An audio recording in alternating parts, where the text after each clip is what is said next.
had them keep it stocked. Love it. And probably, still drank as much as 100 people would have. She would keep the what are they called? The packs? Yeah, the packs. She would just keep packs of it in her car. Oh, yeah. That, Wheat Thins. We had so many Cheez-Its in our home. Okay, she'd be my new bestie. I know. And Oreos. Okay. Yeah, that was kind of her thing for a really long time. That's so funny. But she's given those up too. Yeah. Snickers was mine. Ooh. Like, when the Betty White commercials started to come out. And you're not hungry when you're... Yeah, so I get hangry. You're not you when you're hungry? Yeah. So some of those commercials that came out, I'm like, I'm feeling a little seen and a little attacked.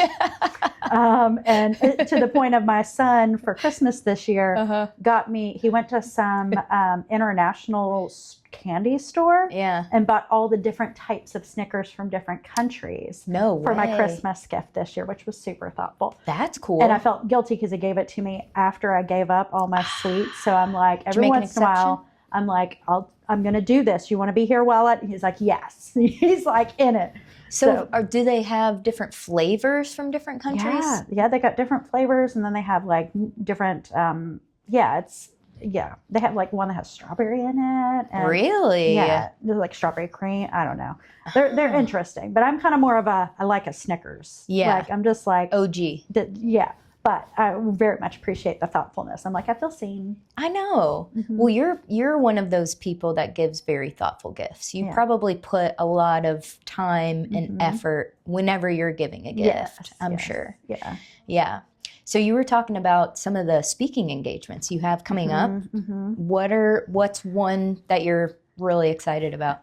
One that I'm excited about because I love community and I love making an impact is I'm going to be speaking at 7 counties. Okay. They have a breakfast for breaking the stigma. And there'll be about 300 people in the room, a lot of nonprofit leaders. And in that one, they were like, we've heard of your recovery journey before. Mm-hmm. And so that's not necessarily where I'm at now, but it's a part of who I am. And so the title of that talk is Recovery as a Leadership Skill. Huh. And because I think a lot of people have stigma when they hear recovery, like, oh, you're one of those, or you've done, it's like, no, I actually learned the skills that a lot of people that are not in recovery need desperately, but don't have. And there are tools out there. And so more normalizing that there's access to a lot of tools that can help people just in their life. We're all in recovery in some way, but we just don't think of it that way. I've never thought of it that way. Mm-hmm. What is an example of that?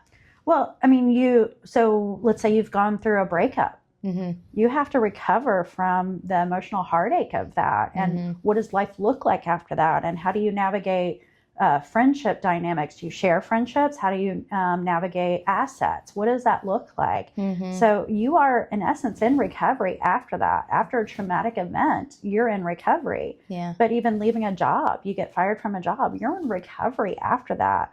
Most people associate it with drugs and alcohol, but it's so much more than that. Yeah. And these skills transfer. So I've recently experienced a partnership breakup. And in that, I get to use the skills that I learned from recovery from alcohol to then go, how do I use these skills to help me in this situation? Wow. Yeah. And we don't often think about ourselves being addicted, but we're all addicted to something. It could be TV, food, all of it, a relationship, like you said, but we don't think about it that way. And recovery is not just addiction either. There's a lot of aspects to it, and these tools that are taught in a lot of recovery circles really should be widely spread even more than that. So that's what I'm excited about, talking about recovery as a leadership skill. Yeah. Because oftentimes people hear it and they want to put them in a different box. Yeah. And go, oh my God, actually you are benefiting. If this person has gone through recovery and they are proven that they're in that space or in that on the healing journey, they're actually bringing lots of tools and assets to the table that you may not even consider. Yeah, you can bring it into anything that you're going through. Absolutely. Man. So I'm glad you mentioned this is what gets you excited because I get to see you in a professional light all the time. Yeah. And you are so good at creating spaces and communities and you have like 5 businesses going on right now. And so most people see you in a professional light. Mm-hmm.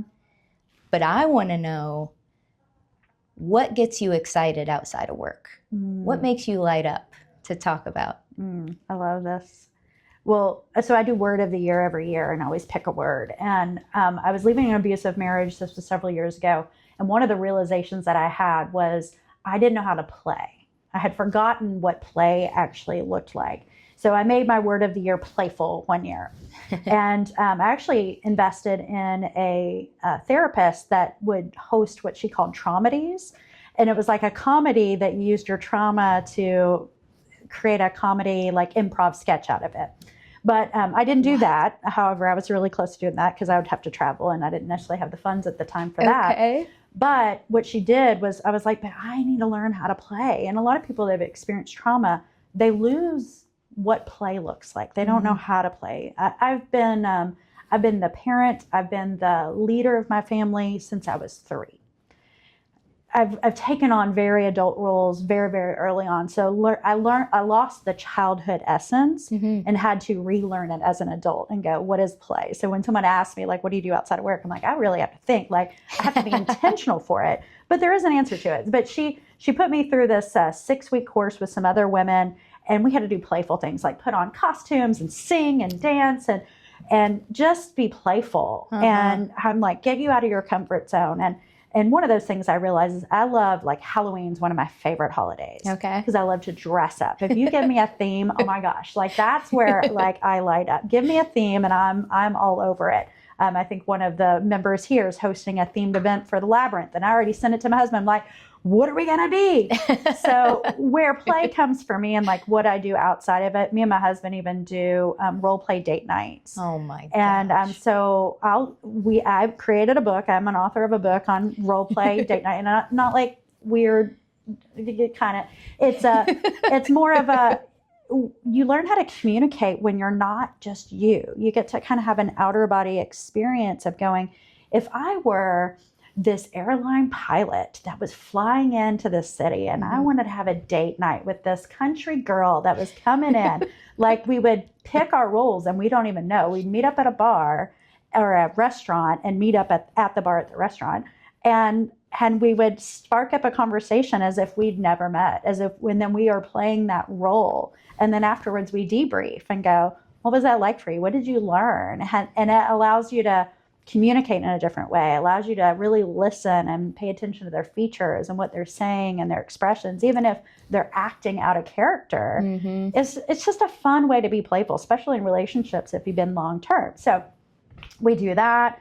Love hiking. I'm a part of the Louisville Grotto. So we do caving, and we'll go caving and spelunking. So like literally like crawling on your arms and hands and knees, and you're like, your head is touching it at 2 feet in the ground, or 2 feet like off, like you have 2 feet to go through for 100 yards through. Yes. And you were you claustrophobic when you decided to do this? Yes. Because you're very good at getting yourself out of your comfort zone. One of my basketball coaches said something that I never forgot and really adopted myself. He says, you need to get comfortable being uncomfortable. Like, live in that discomfort. Always challenge yourself. Yeah. Don't let fear keep you back. Yeah. Tell me more about this spelunking, because that is something that terrifies me. Yes. I will not watch movies where people get trapped. Water freaks me out a little bit. Yeah. So this was, I launched a hiking group called Tri-State Hiking with another admin. And when we launched it, it was during COVID. And so we were going all over Indiana, Kentucky, and Ohio. So Tri-State Hiking, if you want to go hike with us. So we launched that during COVID. We now have 32,000 people, I think, in the group. Host multiple different events. But how the spelunking, to answer your question, we visited, I think it was McCormick State Park, and they had this little tiny cave, where literally you could see through it to the other side.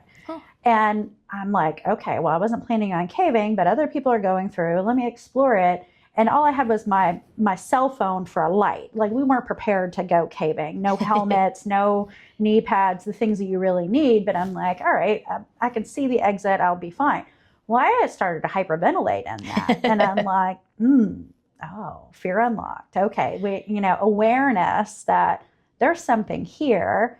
And then I got an opportunity through my hiking group. Some people were like, well, nature people are very adjacent to lots of different adventure. Mm-hmm. And one of our members of our group is like, hey, I'll take a group to go caving. And I'm watching them like, oh, I'm a big hell no. Like, I am not going to do that at all. I know what that's like. No. And then I started seeing these groups going on these adventures, and I had some FOMO. I'm like, oh, that looks so much fun. Like, I want to go hang with them. And what would that look like? And the Louisville Grotto, they host an event called Speleo Fest every year, and it's Memorial Day weekend. Okay. 300 to 400 people go camping and caving all weekend. So you have access to private caves. And some are family friendly where you're just walking through, and some of them you're on your arms and knees and legs crawling through, and some you're actually going on rope and going in. But you have trained people that take you on these adventures. I'm like, if they do this, and this was, I think, around their 50th year, I'm like, they've been doing it for 50 years. I'm probably going to be okay if I'm going with others that can lead me through it. And that's how it got started. Took my kids. And honestly, I'm married now a little over a year and a half. Mm-hmm. I met my husband, I think it was like 2 weeks after the first time I did that cave trip. Okay. And so we're on our first date, and I'm telling him about it. And he was like, that was the thing that hooked him about me. He's like, I wanted to be with somebody that wasn't scared to do adventures. And then 3 weeks later, he went on another camping caving trip with me and my son, which I'm like, oh my gosh, you like invite your son on a camping trip with somebody 3 weeks later. Well, it worked. We're fine. And so we started doing it together, and it became something that we did as a family, and challenged my son to overcome his fears of it. And so that's what we've done. And we're still a part of it. We still help with the event, and it's a lot of fun. Wow. Is there a favorite cave that you have around here? Because there are a lot in Kentucky, even in southern Indiana. Oh, yeah. Is there a favorite spot?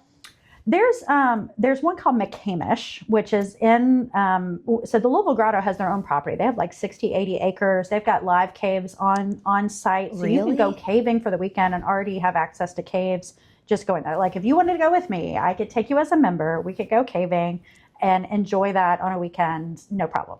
Wow. But message Holly, anybody. Yes, right. Or get involved with the Louisville Grotto. They're an incredible group, and they're near the Mammoth Cave system is where it's at. Okay. So that's where our property is kind of linked up to some of the Mammoth Cave systems. Okay. And then in Indiana, they have something called the Cave Capers. So they do a similar thing to Speleo Fest. So there's Cave Capers, Speleo Fest, and there's Karstorama, which is more like northern Kentucky area. So there's 3 huge festivals. So you could literally just go to all those festivals. If you're like, I love camping, I love nature, just go on that circuit in the summer, and you see the most incredible, fun human beings, just lighthearted, adventure, like raw, rugged, just enjoyable human beings. And so I'm like, if you just want to go camping, go camping. You don't even have to cave. If you're like, some people bring their spouse hangs by the fire and they go caving, like, all good. Now, if you're doing southern Indiana, they're really wet caves. So you're gonna need some gear to get into some of those. Well, I was walking in like waist deep water, my son on my shoulders to get him across in some of the caves in Indiana. Not as much in some of the caves that we go to in Kentucky. Wow. Yeah. I've never heard of any of those things you just named. Mm-hmm. And that's incredible to me because I've grown up here. I've lived here for 30-something years now. 300 to 400 people at each of these events. Yeah. There's a lot to offer in this area. Oh, yeah. And I did hear, though, before I met you, I did hear about the hiking group that you created. Yeah. And you grew this incredibly fast. Mm-hmm. I mean, it's got, you said, over 30,000 people in it now. It just started a little over 5, maybe 5 years. 6. Yes. Yeah. 5 or 6 years. Yeah. Yeah. And so how, you briefly mentioned that it started with somebody else, but how did this start and grow? Because I do want you to get into the community spaces that you do hold, and how you're able to organically start these groups and grow them grassroots, because that's a huge part of it, right? It's not forced at all. Well, it's not funded either. They're all like mostly grassroots, like sweat equity put in there, passion, love for people, and gathering. You know, I'm a gatherer and a collector of people. That is that is who I've been my whole life. I see a need and I create a group for it. I did the Bible studies in high school. I was leading them at 6 o'clock in the morning before school. Yes, children still got up and went early and did Bible study together and then went. So I always am looking for what's the common thread to bring people together? Like, I think so many people are missing connection, and connection is my top core value. So that's what I'm always looking for. Like, who needs to be connected to who, or what are they missing that they don't know about? Like, that's just part of who I've always been. And the hiking group is funny because at the time, when I left my abusive marriage, I started becoming a relationship coach. And I was running singles groups, running speed networking for them. And I created a singles group called Kentucky and Mix and Mingle. And I had a gentleman reach out to me and was looking, was asking some help. And I said, are you open for constructive criticism? So we get on a phone call. And he was sharing about his dating life and like what he was doing up until this point. And I said, well, why don't you create a group around like the thing that you love to do, and you'll find your partner by doing that. And he's like, well, I don't know how to create that.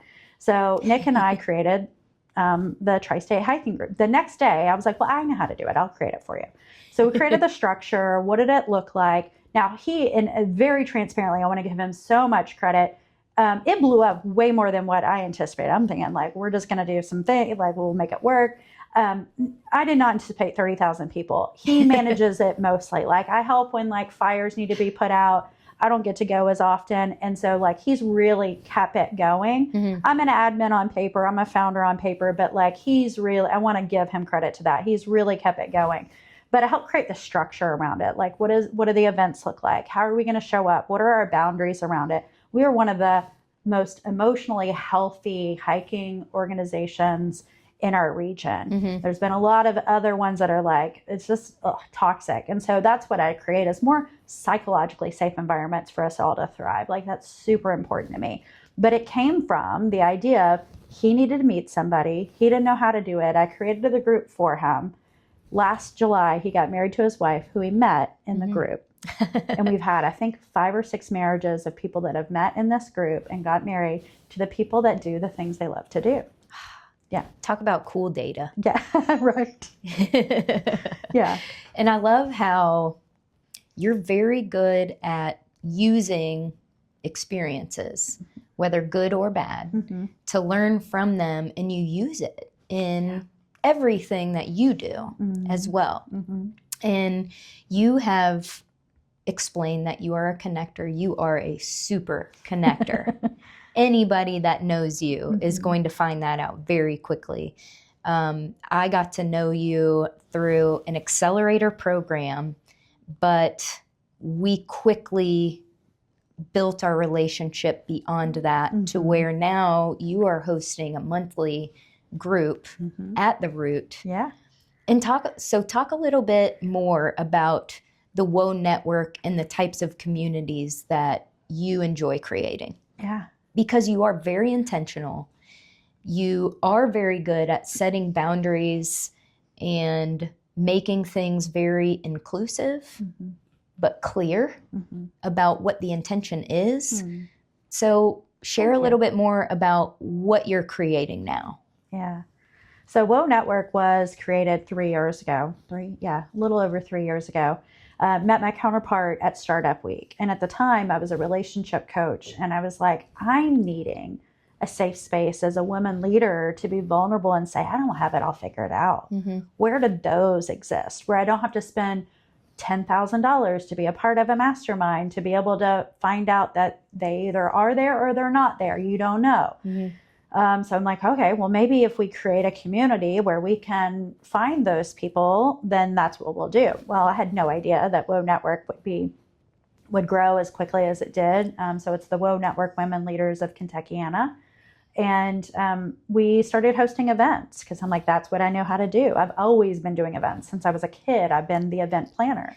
I'm like, well, what's the quickest way to bring people together? But also acknowledging that we were coming out of COVID. A lot of people were scared to go to events still, and they still needed access to community in a different way. And at this point, I've now developed 4 online groups, and I'm like, okay, I know how to build Facebook groups and communities and how to structure them, and what does that look like?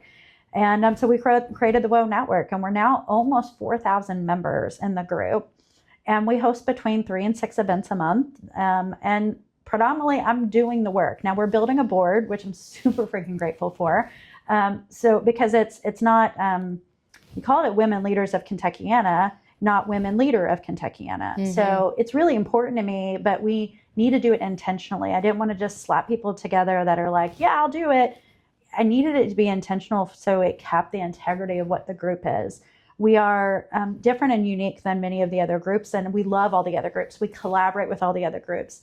It's not a competition thing. It's more of a, how do we serve the population? So we have a lot of small business owners, founders, nonprofit consultants. We really hold that space for a lot of healers, a lot of social impact leaders, a lot of people that really don't have a space to hold as a leader in those spaces. Mm-hmm. So that's what we attract a lot of, but we have business professionals from all walks of life.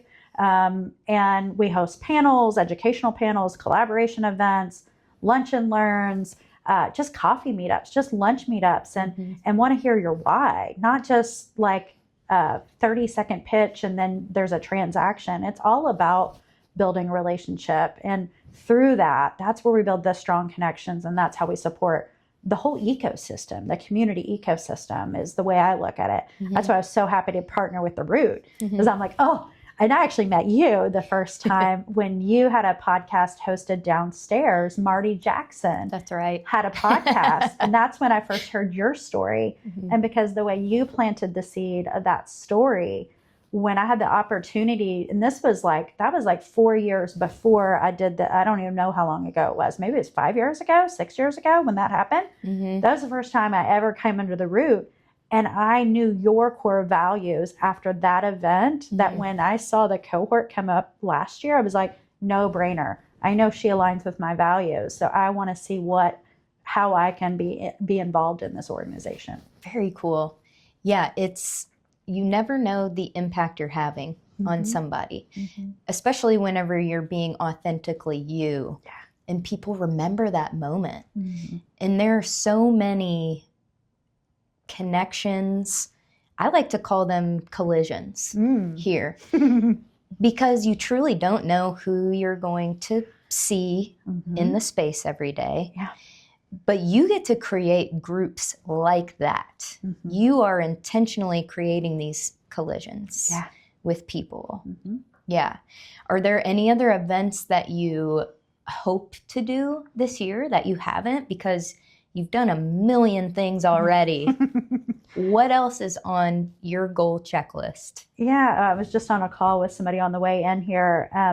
I want to do more larger scale collaboration events. Venue is always my biggest obstacle. So if anybody's listening and you have a venue and you want to amplify your impact in your venue, please let me know. But I want to host a collaboration event of lots of the women's organizations coming together, where we do panel, where we do like full-on education and amplifying as many business owners in our community, but really where leaders leave going, oh my gosh, I feel fulfilled. I feel I learned something, or I met somebody new. But it being in March is coming, but we might want to do it during International Women's Month. And so I'm excited. I had at least 3 leaders reach out to me from different organizations, from YPOW, from Main Street businesses to Black-owned businesses through Nation and Millionaire Marketplace, going, I'm like, we have it. We just have to find the venue to bring it together to really make that magic happen. So larger scale collaborations where we truly show we are not in competition with one another. Each ecosystem serves a purpose to go, how do we bring this together to make a huge event, to make the biggest impact, and then go, please, if a member feels more strongly to be in your group, please invite them. I am not tethering anybody. I want them to know what's available in our community. So that, and then the other event, oh gosh, what was it? I've lost it. That's a big one. This is not a political statement, but I think there are a lot of people in fear of where we are in politics right now. And up until the past few years where I've worked in racial equity spaces, that's another group I've been a part of. Up until I learned more about impact of just equity in general, and then seeing what is happening in our world and in our nation currently, going, there are a lot of women that want to get involved in politics. They don't know how to get involved in politics, and or they're feeling called to, and they're like, oh crap, me? I don't know. And then some that are stepping into it for the first time. I want to create a panel experience, nonpartisan. I just want them to be able to voice why they're running.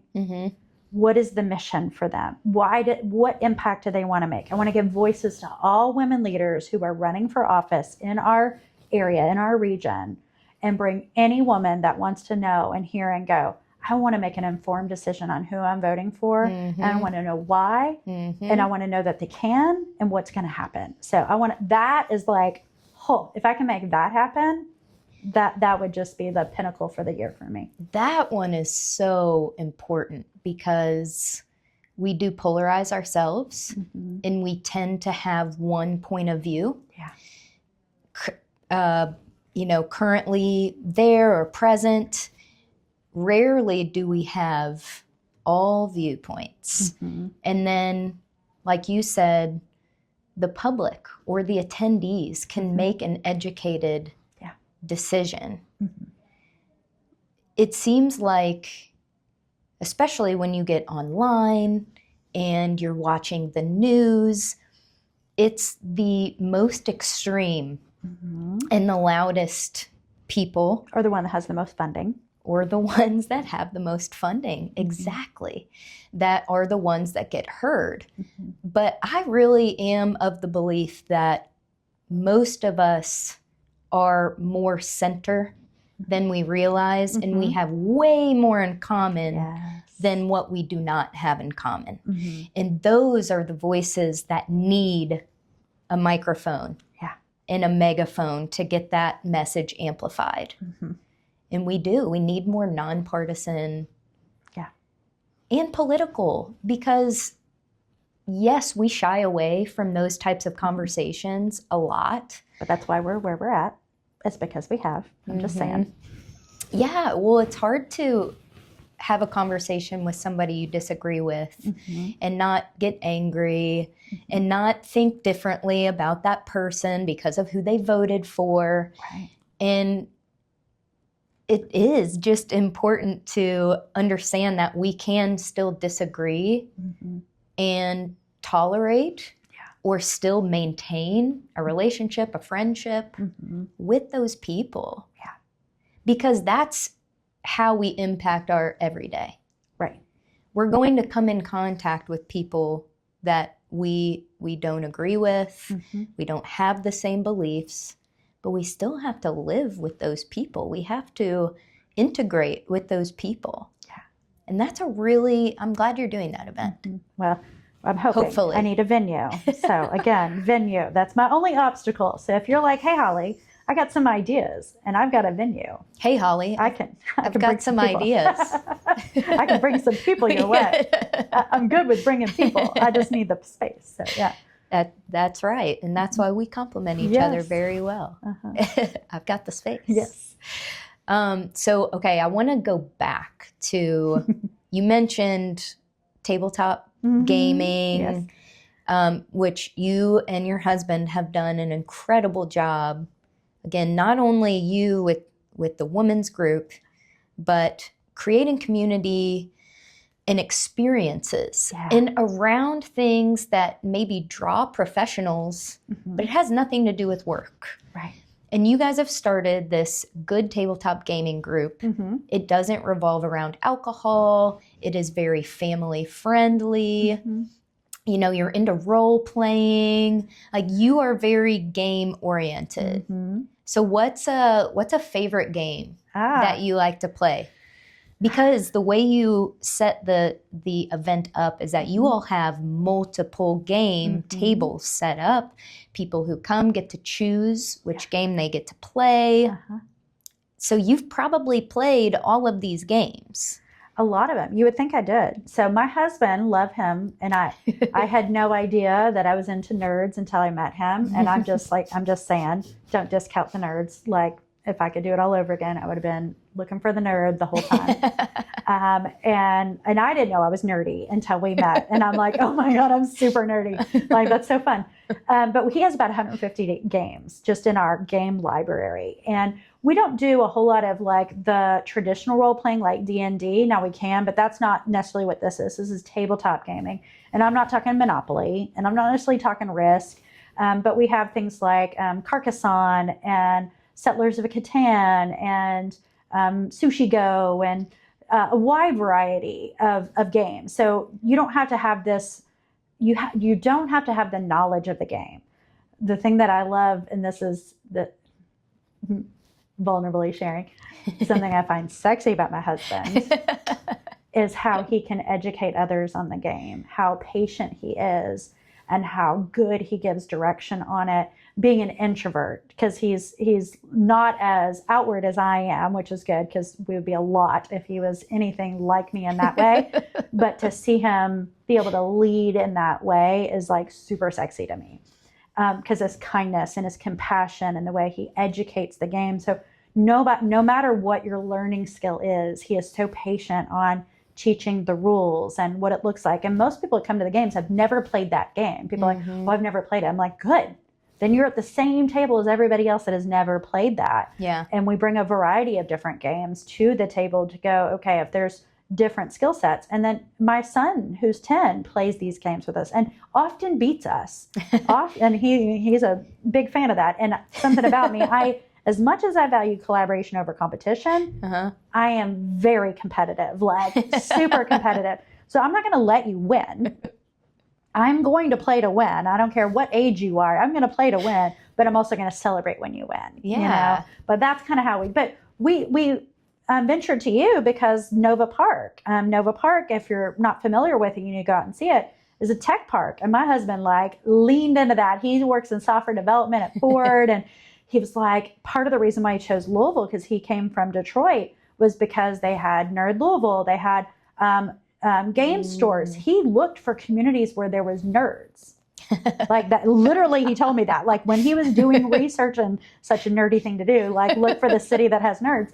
And he married me last year, and I moved him to Southern Indiana, where that is not necessarily the culture. Oh, there are definitely still nerds here. Oh yeah, for sure. But we need to bring them together. That was the thing. There wasn't community for nerds. We're more country than city. Right. We're spread out. Right. So we're isolated nerds. We're collecting the nerds now. That's right. So we're bringing them to NAWBO Park because they have, Tech Park, and you all have innovation that's happening, and also seeing what he and I love this because like this is where we connect on business and economics and all that. He's like, it's an economic benefit to create these spaces, because if these companies are coming in and they're bringing the employees and they come to a space where there's no entertainment that suits them, if it's only a bar, you're not really speaking to, not to say that nerds don't drink, I don't mean like that, but if that's the only draw, you're missing an economic development piece. Like when we think about like little Indiana tourism, not having events and activations that support that is actually doing a disservice to the community. So if we see a problem, we create the solution. That is just who we are. So that was part of it. Is like, we want to game. We want to teach others to game. But we also can't go, well, why doesn't somebody just? No. Then you are if you've ever thought, why does somebody not just? You were given that mission. Go do that mission. That's the way I believe it. Yeah, you're action oriented. Yeah, you see a problem. Yeah, don't give me a problem because, oh my God, I'll have a solution in 24 hours and it's already half developed. Just give me a venue. I think I can actually speak to that. Like I've seen you doing this actively. which I do want to get into, but have you ever played D&D? I know you said you're not really into it. You've played D&D. Yeah. So I am in a group right now, in a campaign. Oh, fun.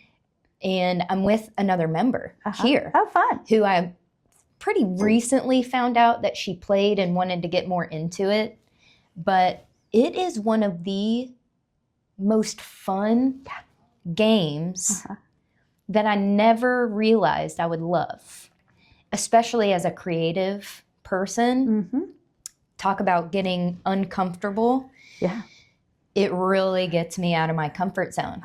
Because if you're not aware, I know you know how to play, but for the audience, D&D is role playing.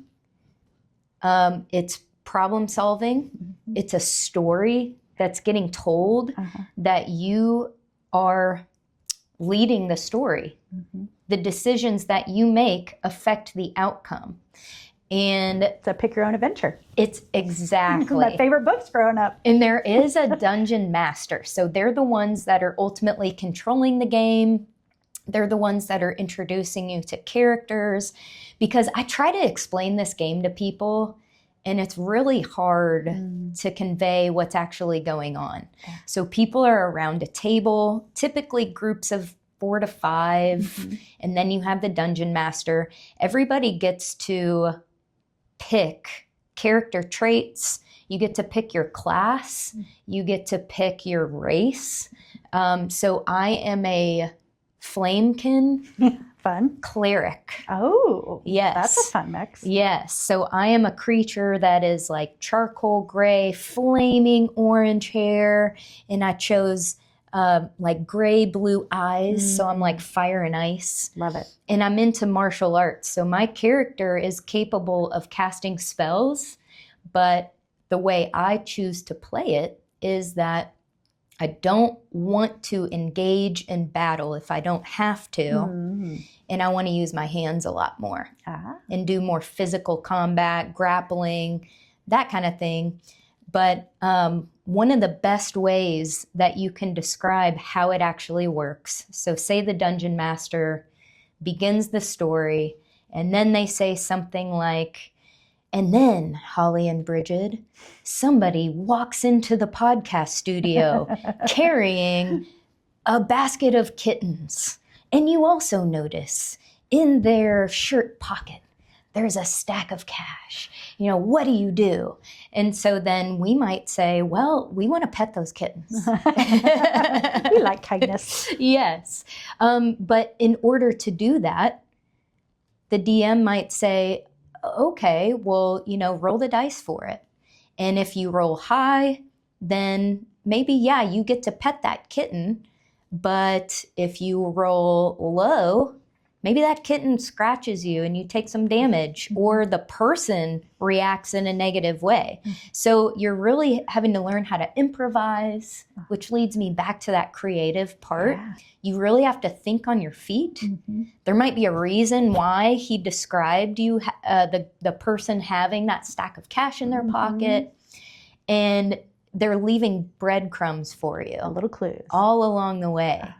Is there a campaign that you've done pretty recently, or do you have a favorite campaign that you've gotten to do? Well, I've only gotten to do one so far. We haven't done that as much. And honestly, the campaign was before I met my husband. And because of this man, he unlocked my, I might like nerds. And that's why I met my husband, because I probably would have been like, I don't know about all that. But I'm like, oh, this is fun. Like this plays into all of the things I love. Like, didn't know this was unlocked. Fun story on that first date. He goes, and I didn't know about D&D at the time, but he was like, are you open to, and he's the one that introduced me to role play date night. So a first date, he's like, will you be a spy with me? And I'm like, oh my God, this is so much fun. Like, best first date ever. Yes. And this is not my boyfriend. I mean, this is not my husband, but like he unlocked that part of me in a way. So I literally dressed up with a fire red. I'd never met this man. We're meeting at like some like burger joint, and I've got fire red hair, all leather outfit. I mean, I look like I am a secret agent spy lady. And he rolled dice for us to do an adventure at the table, but it wasn't necessarily D&D, but it was like a D&D light type of thing. And that was our first date. And I was like, this is the best first date ever. So if you're trying to do something unique on a first date, want to make an impression, do a role play date night. Like he showed up and he was like acting like he was on a secret thing, like, okay, you got to go 10 paces over this way, over to the, and I'm like, all right, like game on. Like, cause all the rest of my first dates up until that point were boring. Like, let's do this. I'm all in. So I'm just saying, you can just have fun. Yeah. You know? That can go either really, really good or really, really bad. But you know, one way or the other. Like, let's filter fast, right? Filter fast. So we did it was an all girls, but he led it. It was an all girls virtual. So I haven't done in person of it. I love the idea of it. I just don't have as much capacity of my time to meet as often as they need to. Yes. And there's a commitment involved in it because if people don't show up, it really impacts the community in that way. Yeah. I would love to be a part of it, like a shorter campaign. Yeah. Now I've done them at game conventions where it's been like a quick one. And I like those. I like the sprint of like the whole story. Yeah. And that one was a lot of fun too. And my husband's going to South Bend this weekend, or not this weekend, in a couple weeks. And they do a game convention up there and he's a part of helping lead that. I will say this, plug for him. We want to create a GTG, good tabletop gaming convention in Southern Indiana. So if you're listening, you're like, I'm super nerdy and we want to do it too, come with us. Because that's the bigger mission, is to create a game convention here, because Indy has the biggest in the nation and there's nothing here that supports that ecosystem. We have a lot of game stores here that we really need to support that ecosystem. So that's what we're going to try to do like next. And when those barns are open, that was our mission. Yes. So we'll see, but again, venue. Yeah. Just saying, if you haven't heard a theme here, give me a venue and I can create anything.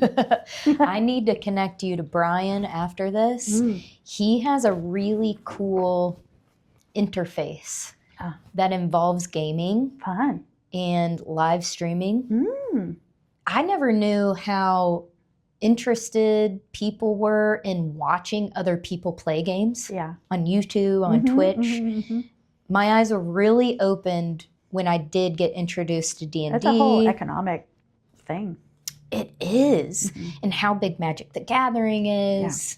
All of these interactive games. I had no idea just how big that community is, but there are a ton of people who are interested in it. And I would say that the pandemic really exacerbated that. I never would have played probably, but we had nothing to do. Yeah. It opened up a lot of creativity for people. Like going, okay, well, if not this, what? And that's where the hiking came from, because you couldn't do anything except for hike. Yeah. If you're going on a date, we're going out in nature because there's nothing open. I mean, that's how a lot of that got developed, and it just keeps going. So it's one of those, I think you mentioned earlier, like one of the things I do is I alchemize pain. If I've gone through something, I don't want other people to go through it. I didn't go through it just because it's my story. I've gone through it because other people go through it. What did I learn from it? How do I save others from having to experience that? Or what can we do to change that? And that's where most of my communities have been developed, is from that pain point. How do we make it purposeful? And that's really like the game stuff. Like people are in isolation, or they're coming to communities that they want to be a part of the company, but now they feel very isolated because they've left their families. How do we create community in all facets of different lanes to speak to all different people? What does that look like? And how can we come together to do that? So not just one or two people have to do the lift, but we really come together as a community to do it together. Yeah. All right, I'm going to pivot. And it's so interesting. I didn't even realize how juxtaposed these things are until just now. But while you are incredible at face-to-face connection and community, you're really leaning into AI. Yeah. Talk to me about how that journey came to be. And what are some of the things that you're up to in AI specifically? Because you visited a convention, you've realized just how skilled you are at this. And I would love for you to explain what you were talking to me about earlier, just how it is a skill that you had to develop. And it's muscle memory. It's repetition.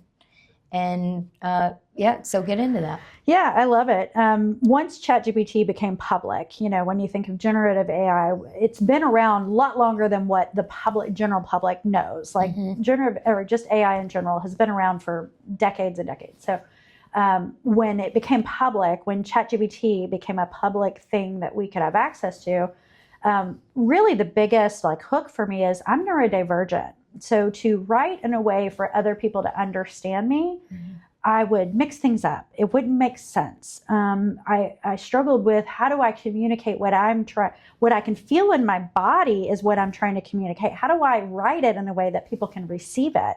It helped me create posts quicker. It helped me be able to communicate in emails quicker.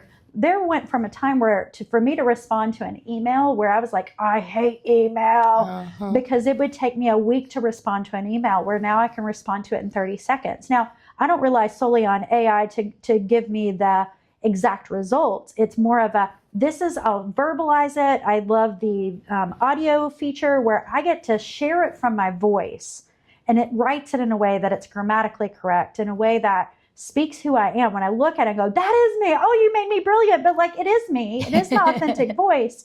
But I couldn't, I think I'm mildly dyslexic too. So I couldn't compute my fingers and my head were not computing the same thing at the same time. So when I could verbalize it and use this tool to look at it in a way of communication, it opened so many doors for me. So I guess they launched it, November 2022, I think is when it was. March 2023, I wrote my second book. It was Don't Forget to Celebrate. Again, pain. I wasn't learning how to celebrate. I wasn't slowing down to celebrate myself. I'm like, well, if I'm feeling this, other people might. Let me write a book. Well, I sat down with ChatGPT. It helped me, so I'm not going to act like it didn't help me. But I wrote a book in a day. 5 days later, it was published. I didn't realize that. Yeah. Wow. What time was this? March 2023. So It came out November 22nd. Okay. Or 2022. So by the spring, I was writing a book using ChatGPT. And ChatGPT wasn't very public at that time, No, right? no. I was still in the early adopter. So ChatGPT at the end of this year, they kind of gave us our singular superlatives, and the stats of it. And it was very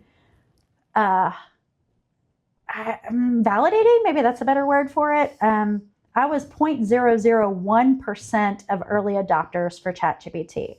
And I know there's a lot of different stigma around using it or not using it, but I do use it daily. And so it's a skill that you build. And I come across a lot of people that are fearful of using it. I'm like, think of it as just using a skill. You don't have to use it for everything that you're using. And I understand where there's fear about jobs getting taken away, and I fear about this. I value efficiency. And what it does is it helps me get it from 1 to 5. And then I hire the professional that can get it all the way. There's ways that we can look at it from a different vantage point. And I'm not here to convince on that, but that's how I've come into it. So I've used it for marketing. I'm a brand and marketing strategist as well. I've used it. Last year, I learned how to take an image and put that person in AI and create branded marketing photos. So if they want to speak on a stage, I can put them on a stage. If they're a travel agent, I can put them on a hot air balloon. But these photos, these aren't what the first apps came out and you're like, oh my gosh, they put a gobs of makeup on me and I'm way thinner and 30 years younger than I am. No, these look like who you are, the birthmark, the lazy eye or whatever it is that somebody might have, your attributes that make you beautifully unique. I'm able to capture that. The first 6 months of learning how to do that skill using AI, using Flux AI is what I use. I created over 100 women leaders in our community.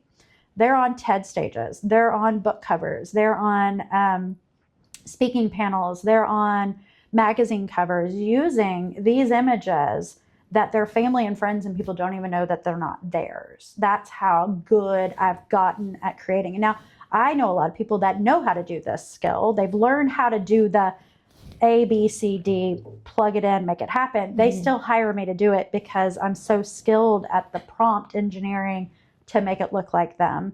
The other element that I found interesting is about 85% of those clients are women of color. And the impact that I heard from that was many women of color, when they went to go get their photos taken at a photography studio, if they're like, we'll do your hair and your makeup, they generally are not trained on women of color skin and how to navigate that. So they generally don't know how to do the makeup, or to get the hair done takes exorbitantly a lot longer because of different textures, or if they don't know how to work with those textures.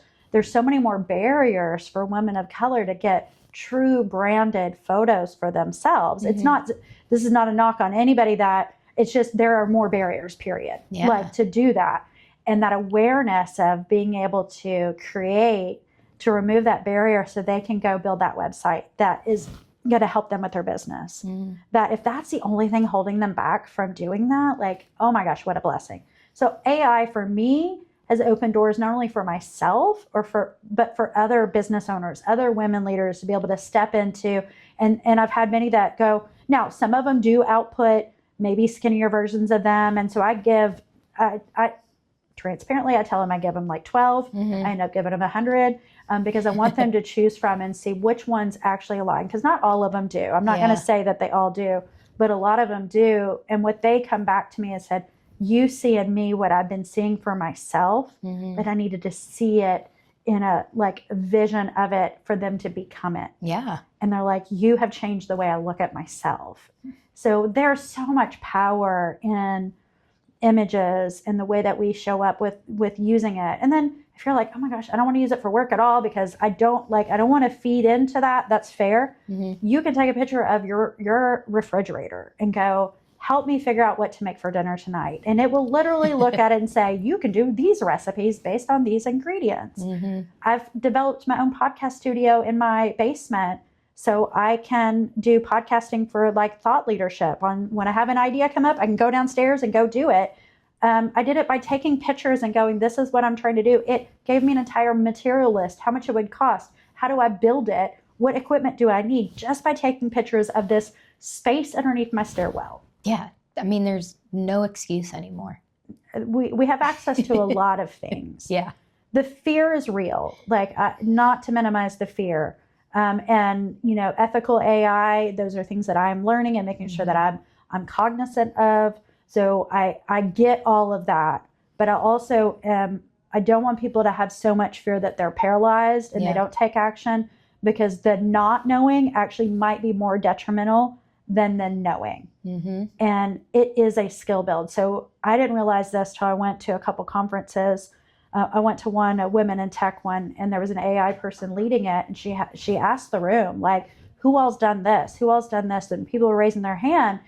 And I realized that I was like the 1% of people that have been, I'm like, I'm in with women in tech. And how am I? That's when I realized, I'm like, oh, I guess I am a tech girly. I guess I am. Wow. Okay. It was really nerdy. I just had no idea because I just assumed other people were using it like I was and just didn't realize that they weren't. And what it was fear. It's not educated, or like hearing propaganda about what it's going to do versus like feeling it for themselves. I was just like, this is helping me be more efficient in my daily life in every aspect. I need it. And it's helped me build so much more quickly because of it. Yeah. And like anything else, it's a tool. It can be used for good. It can be used for bad. And we just need regulation around it. We need the law to catch up with the technology, which is very hard to do. But have you seen any of the AI generated videos? And I mean, because you're creating a lot of this too. Have you seen any on the negative end of the spectrum? I mean, the DeepSeek photos and videos of like politicians and things like that. I mean, it is scary. And now you're like, and I see a lot of stories where people like heartfelt stories, and you go and you're like, I love the story, but it's really AI generated. And so some of my work, I really do try to go like, this was AI created, or transparency. And then I hope that becomes the new norm of like, if you are using it, instead of shaming somebody or trying to hide it, just be transparent. This was an AI generated image. I think people are going to start feeling better about that. Or like, I created these slides because it was an AI generated slides or this data, you know. I think if we start to source that and like just be transparent about that, yes, I think that will help with some of it. But yeah, but the people that are bad, like, they're going to do it and not do that part, right? Yeah. But if we normalize that on the people that are trying to do good, at least you're going to go, okay, they're transparent about that. I believe that over, I'm not really sure. Yeah. There are so many. Brian, can you pull up ChatGPT for me? While he's doing that, there are a lot of times where I've been on Facebook and I see a post and I have to screenshot it, upload it into ChatGPT and say, is this real? And a lot of times it does come back as, no, this is a rumor. Yeah. These are the things that have been said about it. This is what's true. This is what's not. Right. Here you go. Fact check. And what I would love for you to ask this, because I heard this the other day and I would love to verify this. I heard that the amount of bots that are on social media, and maybe it's specific to Facebook, are now, that number is now larger than people, users. So can you ask ChatGPT, Brian, can you ask it, are there more bot users on social media than real people? I want to see this.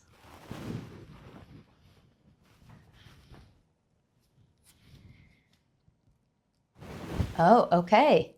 I wonder what the percentage is. So it says that there are not more bot users on social media than actual people based on the best evidence of researchers have available. They do make up a significant minority of accounts and activity, and the presence often feels much bigger than it is. Okay, so humans far outnumber bots as accounts. All right, well, that's comforting to know. And again, another really cool thing about ChatGPT is I can hear a lot of things, but now you can verify. Yeah. So bots can be very active, potentially representing a large share of posts, retweets, or web requests. But this is not the same as having more bot users than human users. So maybe they are just more active than the average person would be. Yeah. I'll go on social media, but rarely am I going to give you that like or even comment on something. But that just goes back to even our political conversation that we talked about. Yeah. The bots are the ones who are dividing us. Yeah. There's a lot of that. Yeah. Well, I'm going to challenge in the conversation here. Perplexity is a really good research tool. So what I'll use is ChatGPT and say, I would like to know the data on bots versus humans on Facebook, like specifically say a statement. So if we could create a prompt for ChatGPT that is just asking and saying, write a perplexity prompt for what is the percentage of bots versus human users on Facebook, and add in the prompt any other information you think I would need. I know that's a lot all at once. Yeah, let him catch up real quick, because this is Holly in action. I love that I get to see how you're prompting this thing. Add any more information you think I would need to be able to... Don't put Brian. Yeah.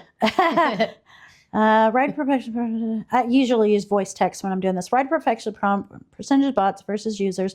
Add any more information you think I would need to be able to help with this data. Yeah, and we'll see what it says. And then we'll have it write the prompt for us. So go ahead and click that in. And Brian, if you're able to pull up Perplexity and put this in, oh yeah, it says for which platform. So you can, if you want a specific, you can do that. So see here where it wrote the prompt for me? Yes. And it's more clear on please use from this day, this day. So it added more things than I even asked. You asked it to ask how to prompt it. Yeah. I've never even thought about that. So you create the prompt. So you copy this and then you put this in Perplexity. And Perplexity is another free AI service that you can use. It's more research. So what it does is it will actually cite the source for you, where ChatGPT doesn't automatically cite the source because ChatGPT can hallucinate, where Perplexity is less likely to hallucinate. So you put that in Perplexity and then look at the data that comes up very quickly. And if you want to do a deeper dive, you can click on that resource. Absolutely. That link that it gives you. Yeah. So now, like if you're creating presentations, you can go, hey, I need the data on what is the likelihood of women running for politics in Kentucky? Who all's running? What's the data? And it cites the sources for it. So it goes through here now, gives you a little bit more accurate data for what you were asking for. Wow. And then what I'll do is I'll go down to the bottom here. There's a place that you can copy it. And I will go back to my original chat thread that I started and put the Perplexity in there and then develop my thoughts even more. Okay. So I toggle between a lot of different AI to do that. Now, Gemini you can use, Claude you can use. ChatGPT is just the one that I started with, but all of them, and some of them have a little bit of a different flavor. Yes. But you can also create your own custom GPT. So I teach people how to custom GPT. So let's say you have a brand or a brand voice. You don't have to keep writing it over and over again. I can help you create a custom GPT. So you go into that and you don't have to keep prompting it. It already knows the things it needs to know. And you can do that if you're working with different clients. There's all kinds of things. But yeah, here you go. So you would copy that, like the little squares. You would copy that, click that, and then go into ChatGPT, go back to the thread, and paste it, and then hit the arrow. And now ChatGPT is going to look at that research and tell you what to do with it. Wow.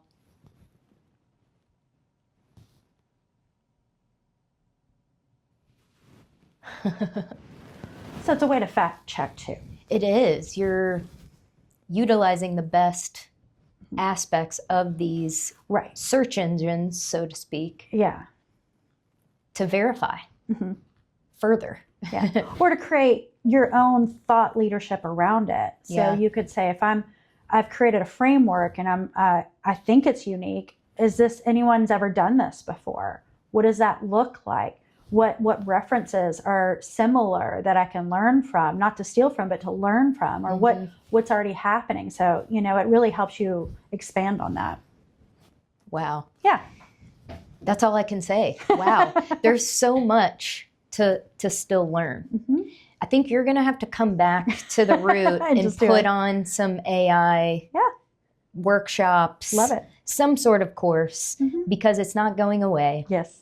And small business owners are probably more hesitant than those bigger corporations in adapting this, but we can probably benefit the most from it.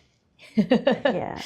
So, all right, we're going to have to wrap this up. Unfortunately, we're really starting to get into the juice of it. But what are some ways that you've been able to experience fruit from being at the root? Is there a specific example or maybe a person that you've gotten to connect with? Oh, so many. Well, just you in general, but everybody. There's so many women, and so I have not interacted as much with the men. I am not anti-men at all, but because of just the nature of what I do, I connect with women very quickly. And but you in general, like when I did that cohort, and I'm like, oh, how do we make this? Like, what does this look like? I'm like, I know I want to collaborate with her. I don't know what that's going to look like yet. And we were very quickly figuring out ways that we could collaborate.